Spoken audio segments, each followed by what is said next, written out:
उत्तराखंड के उधम सिंह नगर जिले में देश का 8वां वेलोड्रम बनके तैयार हो गया है, जिसका शुभारंभ करने उत्तराखंड की खेल मंत्री रेखा आर्या जी खुद पहुंची हुई थी। आज उन्होंने इसका शुभारंभ किया। चलिए उनसे खास बातचीत करेंगे और जानेंगे कि ये वेलोड्रम है जो उत्तराखंड के जो युवा खिलाड़ी हैं उनके लिए कितना फ़ायदेमंद साबित होगा। मैम ये बताइए कि वेलोड्रम का शुभारंभ करने आप पहुँची हुई थी, क्या कहना चाहेंगे आप? देखिए, ये वेलोड्रम रुद्रपुर में बनकर आना निश्चित रूप से पूरे प्रदेश की उपलब्धि है। रुद्रपुर की उपलब्धि तो है ही है, क्योंकि मैं समझती हूँ कि यहाँ के बच्चे साइकिलिंग में बहुत अच्छा हुनर रखते हैं और प्रदेश के बच्चे भी जो साइकिलिंग में हमारे खिलाड़ी अच्छा प्रदर्शन कर रहे हैं, उनके लिए अपने ही प्रदेश में सुविधा आज उपलब्ध होने जा रही है। और यही स्थान वो है जहाँ पर हमारा राष्ट्रीय खेल भी होगा वेलोड्रम का। निश्चित रूप से वेलोड्रम देश के कुछ ही राज्यों में बने हैं, जिसमें 8वां राज्य हमारा उत्तराखंड है। सामान्यतः अब तक हमने देखा है कि राष्ट्रीय खेलों में वेलोड्रम के जो प्रोग्राम्स होते हैं या वेलोड्रम के जो गेम्स होते हैं वो उस राज्य से इतर दूसरे राज्य में कराए जाते हैं, क्योंकि वहाँ पर वेलोड्रम नहीं बने होते। लेकिन उत्तराखंड इसमें कर सकने में सक्षम होगा। ऐसा जो है इस वेलोड्रम के बनने के बाद से जो है वो स्थापित होता है। इसके अतिरिक्त मेरा यह मानना है कि इस वेलोड्रम का उपयोग रुद्रपुर के बच्चे और इसके अलावा लगातार हमारे जो नेशनल के हमारे बच्चे होंगे वो इसका उपयोग करते रहेंगे। और इसके अतिरिक्त भी भविष्य में अन्य जब कंपटीशन अन्य राज्यों में होंगे, चाहे वो चैंपियनशिप होगी, चाहे वो नेशनल गेम्स होंगे, चाहे वो इंटरनेशनल स्तर के गेम होंगे, वे भी जो है वेलोड्रम के परिप्रेक्ष्य में जो है वो रुद्रपुर में ही कराया जाना सुनिश्चित होगा। उत्तराखंड को राष्ट्रीय खेल की मेजबानी का अवसर मिला है, किस तरह से देखती हैं इसे आप? क्या तैयारियां हैं? देखिए, मैं समझती हूँ कि ये हर उत्तराखंडी भाई बहन के लिए बहुत गर्व का विषय है कि हमारा उत्तराखंड को जो है 38वें राष्ट्रीय खेलों की मेजबानी मिली है। निश्चित रूप से छोटे से प्रदेश में अपार संभावनाओं को और अपार क्षमताओं को दिखाने का एक मौका है और मुझे लगता है कि उत्तराखंड इसको बहुत बेहतरीन ढंग से जो है इस आयोजन को करेगा।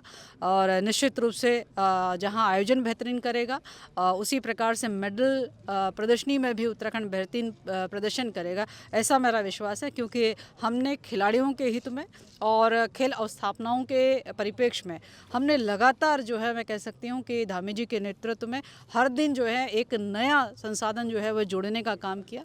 खिलाड़ी जैसे चाहते हैं उनकी भावनाओं के अनुरूप शासनादेश किए हैं, तो इसलिए मैं उम्मीद करती हूँ कि खिलाड़ी जहाँ मेडल देंगे, अवस्थापनाएँ निश्चित रूप से उनके लिए यह कार्य करने में मददगार सिद्ध होगी। प्रदेश के कौन कौन से जिलों में राष्ट्रीय खेलों का आयोजन किया जाएगा? देखिए, प्रदेश के देहरादून, हरिद्वार, उधम सिंह नगर और पिथौरागढ़, टिहरी, इन सभी जनपदों में राष्ट्रीय खेल जो है वो प्रस्तावित कर दिए गए हैं।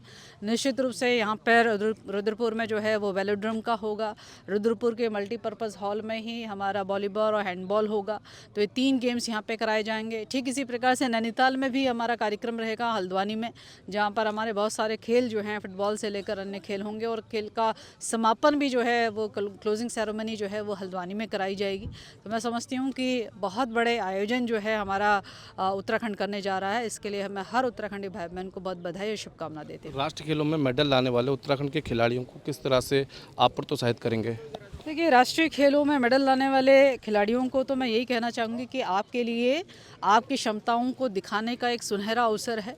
आइए और उत्तराखंड को मेडल दिलाइए और निश्चित रूप से अपने भविष्य को जो है वो सुरक्षित करिए, खेल को अपना करियर बनाइए। आपसे न जाने कितने बच्चे प्रेरणा लेंगे जो आगे चल के 39-40 नेशनल गेमों में भी उत्तराखंड के लिए जो है मेडल लेकर आएंगे। तो एक सुनहरा अवसर है और इस सुनहरा अवसर का जो है आप लाभ उठाइए। क्या इनाम दिया जाएगा सरकार की तरफ से उन्हें? सरकार की ओर से राष्ट्रीय खेलों में मेडल लाने वाले हर खिलाड़ी को नगद इनाम धनराशि, जो पूर्व में शासनादेश निर्गत था जिसमें मेडल लाने पे पहले 3 लाख था, लेकिन वर्तमान में नया शासनादेश निर्गत कर दिया गया जिसमें हम पूर्व में 6 लाख था गोल्ड मेडल लाने पे, अब जो है जस्ट डबल उसके 12 लाख की धनराशि हम लोग सीधे नगद इनाम धनराशि में देंगे।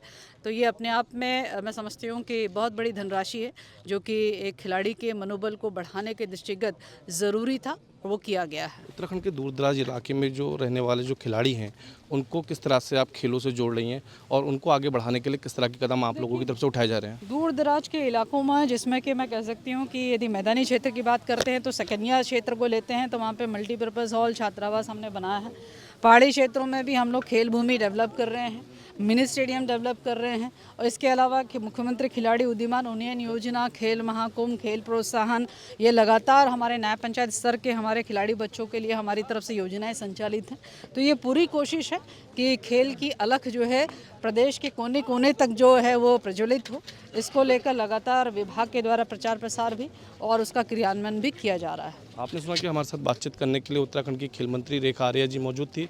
इन्होंने कहा कि उत्तराखंड को राष्ट्रीय खेलों की मेजबानी का अवसर मिला है, उसमें उत्तराखंड सरकार बेहतरीन प्रयास करेगी। इसके साथ ही जो उत्तराखंड के खिलाड़ी जो मेडल लाएंगे उनको भी सरकार की तरफ से प्रोत्साहित किया जाएगा।